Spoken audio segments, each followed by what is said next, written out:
মালিকি মাযহাবের ইমাম ইমাম মালিক রহমতুল্লাহ অনেক বড় আলেম বুজুর্গ, উনি মাযহাবের ইমাম। হাদিস, তফসির, ফিকহ, ফতোয়া সব ওনার ঠোঁটস্থ কণ্ঠস্থ মুখস্থ, অনেক বড় আলেম। বুনিয়ান শরীফের বড় আলেমদের মধ্যে উনি একজন।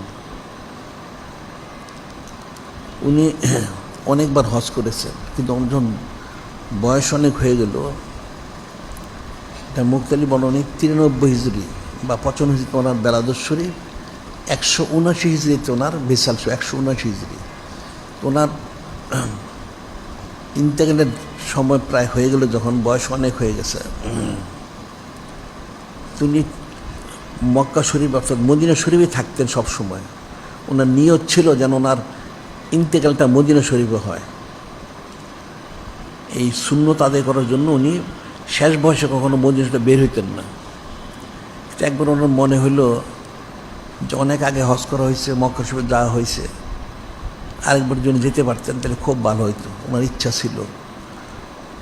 তিনি দোয়া করলেন আল্লাহ পাক ওনার কাছে, যে আল্লাহ পাক, আমার তো মনে চাচ্ছে একটু মক্কা শরীফে যাওয়ার জন্য, কিন্তু যদি মক্কা শরীফে যাওয়ার পরে সেখানে ইন্তেকাল হয়ে যায় তাহলে তোর মদিনার সময় ইন্তেকাল হবে না। আপনি দয়া করে আমার কত হায়াত আছে এটা একটু জানায় দেন। আমার বয়স, হায়াত কতদিন আছে এটা আমি একটু জানিয়ে দিলে আমি সেইভাবে মক্কা শরীফে ঘুরে আসবো।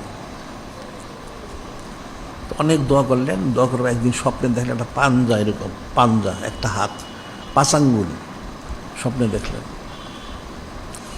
উনি যখন বললেন যে আমার কত হায়াত আছে, তখন উনি দেখানো হইল একটা পাঞ্জা, 5 আঙ্গুল হাত দেখানো হইল।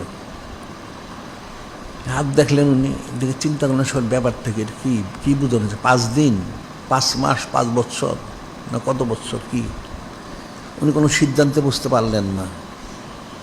তখন যারা স্বপ্নের তাবিরবিদ ছিলেন,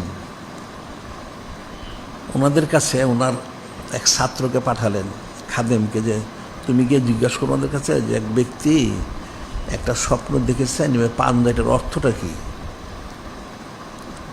তবে তুমি আমার নাম বলবে না, নাম বলো না, এমনি জিজ্ঞাসা করো। তো ওনার খাদেম গেছে একজন স্বপ্নের তাবিরবিদের কাছে। ওনাকে যখন বলা হয়েছে, তিনি বললেন যে হ্যাঁ ঠিক আছে, এটা আমি অর্থ বলবো, তবে শর্ত হচ্ছে কে দেখেছেন বলতে হবে, ওনার নাম না বললে আমি বলবো না। এখন তো হয়তো ইমাম মালিক রহমতুল্লাহ ওনার খাদেমকে বলেছেন নাম না বলার জন্য, সে তো নাম বলে না, তাহলে ঠিক আছে সব উনি অর্থ করবেন না। খাদেম ফিরে আসলো, এসে বলল যে হুজুর এরকম উনি তো বলেছেন নাম না বললে উনি বলবেন না। ঠিক আছে, তো উনি বলতেন না, ঠিক আছে তুমি নাম বলো। উনি যখন গিয়ে বললেন যে ইমাম মালিক রহমতুল্লাহ এটা দেখেছে, তো উনি হ্যাঁ ঠিকই আছে, ওনার পক্ষে এটা দেখাটা স্বাভাবিক। ওই স্বপ্নের তাবির বলতেছেন যে ওনার পক্ষে দেখাটা স্বাভাবিক, এটা নিশ্চয়ই কোনো বড় আলেম দেখেছে, আমি আগেই বুঝেছি, এটা সাধারণ লোক দেখবে না, বড় আলেম দেখেছে, তো ওনার পক্ষে দেখা স্বাভাবিক। যেটা অর্থ আসলে, তো উনি বলতেছেন যে নিশ্চয় উনি যিনি খলিক, যিনি মালিক আল্লাহ, ওনার কাছে জানতে ইচ্ছেছেন ওনার বয়স কতদিন বাকি আছে।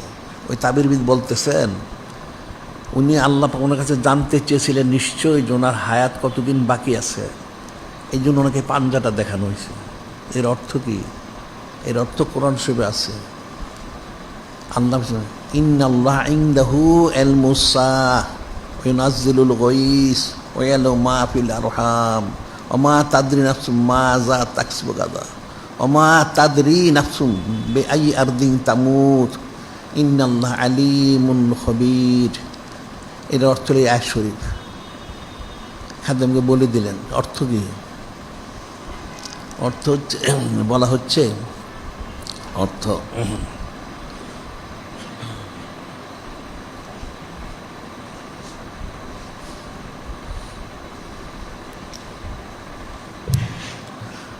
ইন্নাল্লাহা ইনদাহু ইলমুস সাআহ, অর্থ হইল নিশ্চয়, ইলমুস সাআহ অর্থাৎ কিয়ামত, কিয়ামত কখন হবে সেটা ইলমটা আল্লাহ ওনার কাছে আছে।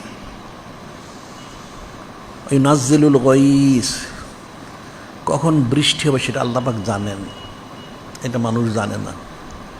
এখন কিন্তু অনেক মানুষ বলতে পারে যে আবহাওয়াবিদ যারা আছে তারা বর্ণনা করে, আসলে তারাও কিন্তু জানে না, এরা অনুমান করে বলে।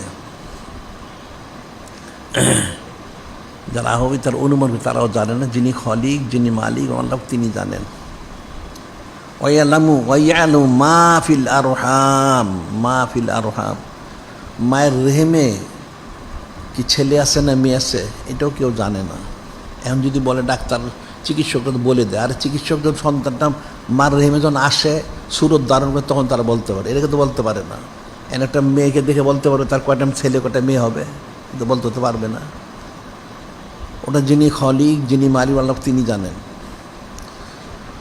ওয়াইয়ালামু মা ফিল আরহাম ওমা তাদরি নাফসুম মাজা তাকসিবু গাদা, ওমা তাদরি নাফসুম মাজা তাকসিবু গাদা, এবং কালকে সে কী উপার্জন করবে, কি খাবে, কি উপার্জন, সেটা সে কেউ জানে না। যিনি খলিক, যিনি মালিক আল্লাহ, তিনি জানেন।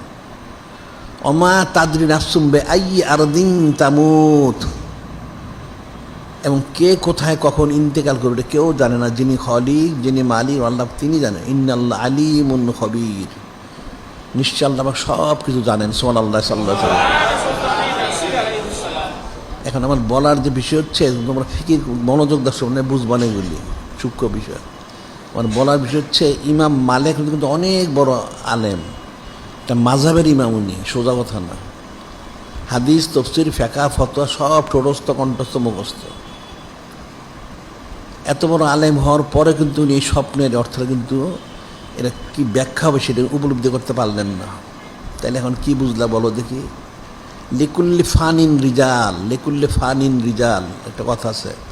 প্রত্যেক বিষয়ে অভিজ্ঞ লোক আছেন। এখন এই স্বপ্নের তাবির ভিতরে এটা বুঝতে পারছেন।